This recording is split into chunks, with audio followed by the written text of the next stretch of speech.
Roger Goodell is the commissioner of the NFL. He was on the Today Show yesterday. The Today Show. And talking to, it was not George Bush's daughter. It was the other lady. And she asked him about Taylor Swift maybe playing the Super Bowl halftime show. She got an album coming out in October. She's engaged to Travis Kelce. He'll be playing on Friday night in Brazil. Here's how this went with the commissioner. Is Taylor Swift invited to play the Super Bowl this year, the halftime show? We would always love to have Taylor play. She is a special talent, and obviously she would be welcome at any time. Is it in the works? I can't tell you anything about that. Is it a maybe? It's a maybe. Okay. Ooh, it's a maybe. Here we go. All right, there you go. Juicy. It's the 60th Super Bowl, of course. She does have a new album in the fall, which will go like hotcakes. All right, so the whole weekend, it starts tonight, just like college football did last year, 5 nights in a row, right? Tonight, tomorrow night with Brazil, Chiefs, Chargers. You also have Sunday night with the Bills and the Ravens, Monday Night Football, and then, of course, a really great set of Sunday games, including the Texans and the Rams. Your Lions play the Packers. Pretty good. Can I give you this? Yeah. As we dabble into the weekend, because you're a degenerate gambler starter kid over there. Yes. And some of you like to make wagers out there. Best quarterbacks that are active against the spread in week 1. Okay? In their careers. You know who the best quarterback is against the spread in week 1 games? I don't. You know him. He's your quarterback. Jared Goff. Jared Goff is 8-0 against the spread in week 1 games. Getting 2.5 in that game. 8-0. Getting 2.5. I like it. Kyler Murray. You know, he makes hot starts and then fades, kind of like his former coach Cliff Kingsbury, who gets hot starts and then fades. 4-1. Well, they're playing against the Saints. I like that one too. Patrick Mahomes, 5-2. Aaron Rodgers, Aaron, who opens up at the Jets. Oh gosh, 10-7. He's made 17 career opening day starts. 10-7. The Jets run didn't help that at all because he started that first game and got hurt and lost. And 4 plays. Yeah. Lamar Jackson's 4-2. Justin Herbert 3-1. Jalen Hurts 3-1. Tua 3-1. Brock Purdy's 2-0. So there you go. Worst. Be careful. For worst, Joe Burrow is 1-4. Well, that we know they lose a lot in the beginning of the year. Russell Wilson 4-7-1. C.J. Stroud 0-2. Daniel Jones 1-4. So there you go. Danny Jones getting they're fared by 1.5 against Miami at home. But for the Cowboys, week 1 trend that I've dug up just for you people. I won't be wagering, but Noah will, and maybe you will. +8 to +10 dogs in opening weekend over the last 20 years have won 73 or covered 73% of the time. 19-7. 19-7. Cowboys are +8.5. Titans are +8.5. Might want to sprinkle a little on both of those, and 75% of the time over the last 20 years you've won. I like it, E. So there you go. Cowboys, can they keep it close is the question. If they win the game, we'll come in here, we'll all be, I think, surprised tomorrow, but because the Eagles are coming in ready to go for back-to-back, and that would be, they've been in two Super Bowls the last 3 years. They're trying to raise the bar. But can I play this for you while we get Cowboys? It's good news on the injury front. They do have Trayvon Diggs. Tyler Guyton's a full participant. They should be healthy, but neither of these teams really played at all in the preseason. But so while Roger Goodell was appearing on the Today Show, Jerry Jones was on Good Morning America with one of the news babes over there and at the Star Complex, and here she is. I don't know her name. I don't watch morning news shows. We watch the local, but not the national here on the Game Time set, right? We don't. You come in. I change it right when we get to 7 o'clock and they go to Today Show. Yes, I like watching the local news. But here is Jerry Jones with the Good Morning America team. There's a huge topic of conversation right now is the Micah Parsons trade. Cowboys fans have a lot of feelings about it. The world has a lot of feelings about it, and a lot of people want to know why now. Do you feel like this is going to be a turning point in getting the Cowboys back to the championship? We have 2 kinds of capital or currency in the NFL. One of them is draft picks, and the other is the financial, because every team is limited to the same amount of resources to spend. And having said that, Micah enabled us to have 4, possibly as many as 6 players for the future. That's a good trade when you need numbers. I'll take. Okay. Now, we went through the trade. They got 2 first-round picks from Green Bay and a player, so they did get potentially 4 players. I don't know where he got 6, but I guess you could trade those picks for other picks. I don't know. Other picks, trade back or whatever. So I see what they're doing. As I've said consistently, they should have done it back in February or March when they could have maximized the deal. 8 to 10 picks back in the day. Because here's the situation you're in now. Because we believe the Packers picks are not going to be high picks. I mean, the Packers' average draft selection spot in the first round the last 5 years is 24. Yeah. And this team with Micah Parsons, and for the third straight year, the Packers will start the season as the youngest roster in pro football. They now have Matthew Golden and Micah Parsons and Barron Sorrells, lifetime Longhorns. I think they'll be pretty good. So 24th or lower, safe to say, as far as a draft pick. So you're in a position where if you want those of your own picks to be high and be better picks so they're more valuable, well, you need Dak Prescott on your team not to play good. You kind of need to, I don't want to say tank the year, but for those picks to be as valuable as they should be for a player of the caliber of Micah Parsons, wouldn't you argue that those 2 first-round picks, or at least 2 of those 4, need to be top 10 kind of draft picks? Yeah, that would be ideal. Because Micah Parsons was the 12th pick, and you were fortunate in a great draft that included Penei Sewell and Jamar Chase and great players. But he fell to you. Who've all gotten paid, by the way, before not having to be traded. Right. He fell to you at 12 because that was coming off of COVID, and we didn't get to see Micah Parsons play a ton at Penn State. And he was playing middle linebacker there. So you got him at 12. Those picks need to be higher than that to be impactful, in my opinion, if you're going to find the pieces you're looking for at defensive line, and you have to replace Micah Parsons as a pass rusher on your team.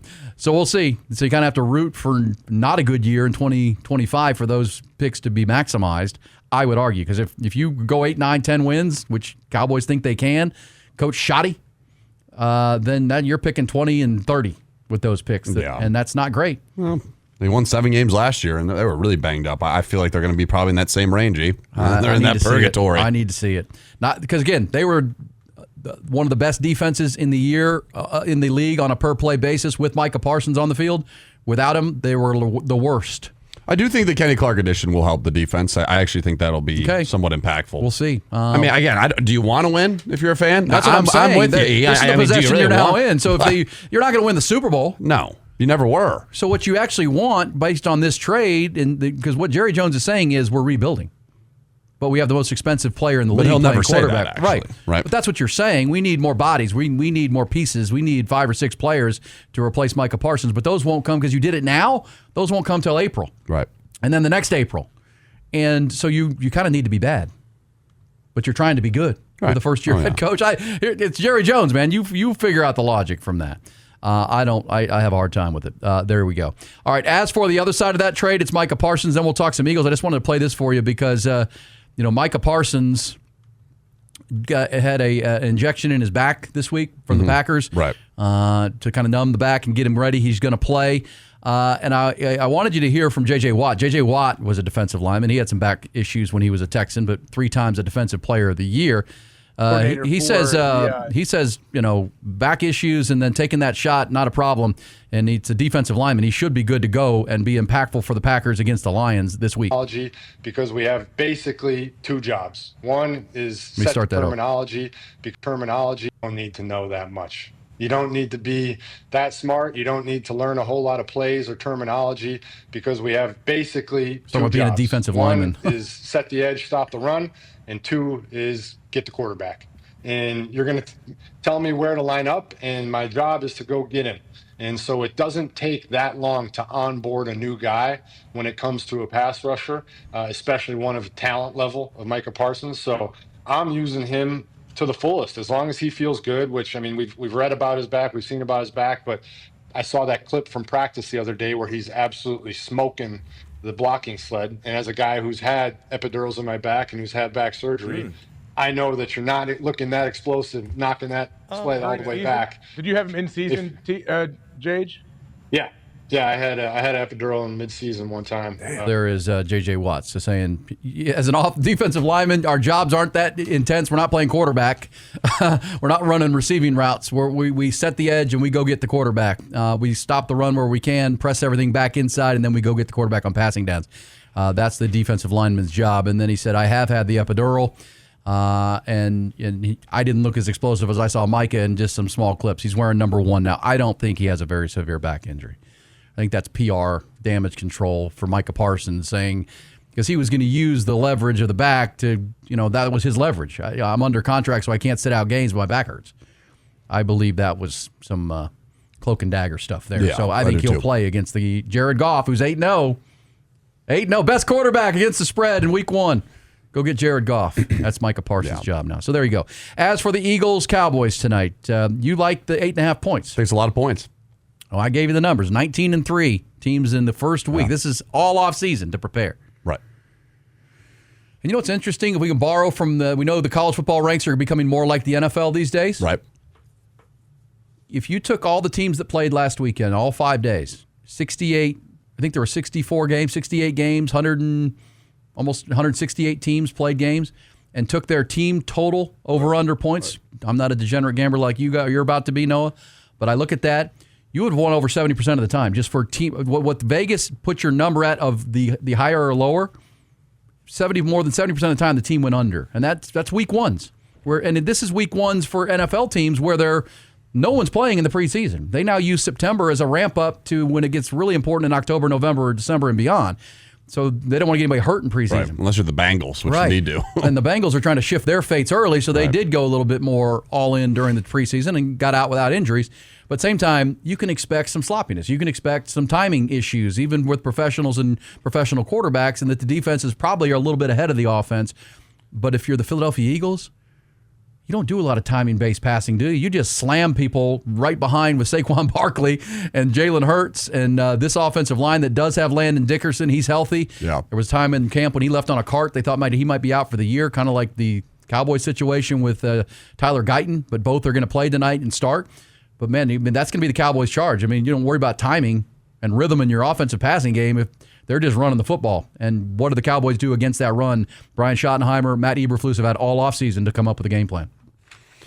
Yeah, I just think it's going to be a little bit. That's why I like the 8.5 here. Like you said, it's going to be a little bit clunky, I believe. Even as good as Philadelphia is, they played a lot of football last year. Played the most games, obviously, in the NFL, getting all the way to the Super Bowl. So I think it's going to be somewhat clunky. I think 8.5 points. I think Dallas is going to win this game. Probably not, but who knows? Any given Thursday, Sunday, you think Dallas is whatever. going to win the game? Okay. I said, who knows? I did not say that. I'd probably not win the game. I'd take the points. Okay. I'm not. Listen, 8.5 points is a lot of points. You just read the stat, and you have a healthy Dak Prescott. So I'll take the points there. And George Pickens had a great camp. And yeah, I'm excited to see what they do on about offense. what they're going to do on offense with the new offensive coordinator.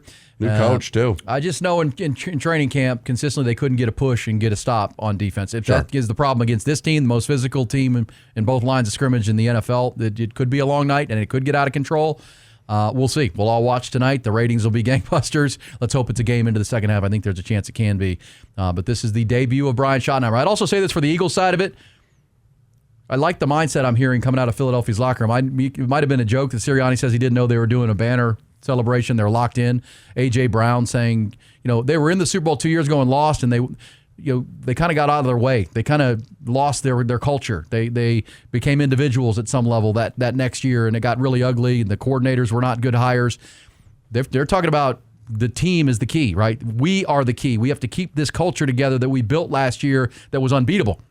And they are at least saying the right things, and it doesn't feel like a team that has become a bunch of individuals in the offseason. They're still cohesive. If they are, they're really, really talented. And we'll see if the Cowboys can handle that tonight.